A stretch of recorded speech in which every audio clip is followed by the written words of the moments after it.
My name is Mick Wilson, one of the owners at Wilson Creek, and we are a family-owned and family-run pretty much winery.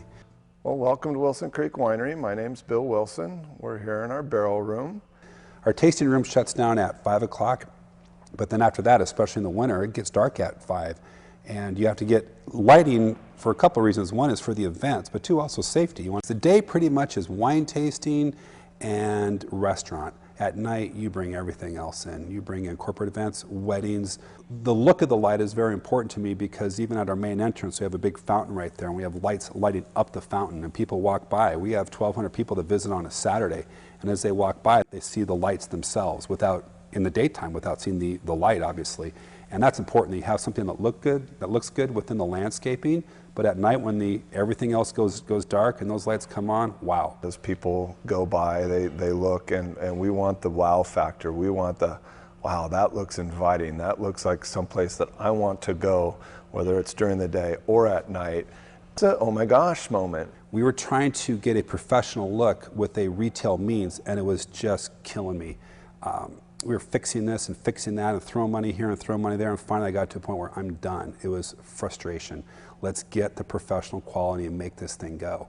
And I contacted Elite. When we took a look at the LED, what do we want to do with this? Do we want to go the route of, if we're going to light everything up and have over 300 lights here, what's that going to look like over time? How much is the initial cost? I'm a numbers guy. I want to know, is this going to pay off? And what's it going to cost us up front? I'm not one of those guys, great, hey, here's a check, go for it. No, no, no. As a family business, every penny counts. And for me to make that paradigm shift was quite a jump, but it was one where it got to a point where I had to do it. I could not go the retail route anymore. And we like the cost savings that it incurred for the electricity bill, because our electric bill is through the roof. As we're sitting here in a temperature controlled barrel room, we spent a lot of money to temperature control that. Well, same thing with lighting. One 100-watt bulb left on, yet alone a spotlight, cost you money. And those costs will be made up over time with the low voltage LED lighting from Kichler. So that is what really sold me on it. Yeah, it looked good.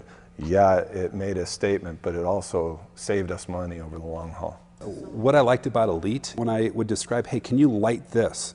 And you come back, you go, oh, how can we light the vines? How can we do this? How can we do that? And he would come up with the solution. I come back, and it's done. It was like, yes. Now you start thinking, what about that? What about that? And this whole project grew because of Elite, in a sense. Wow, this light looks good. It doesn't look LED. It looks incandescent.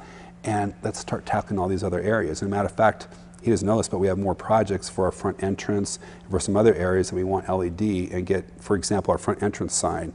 I want some LED on that, so we don't have these big giant fluorescents on that just look real white. We want subtle. We want them to see the sign as they drive by at 70 miles an hour, but we want it to pop without seeing that it's lit.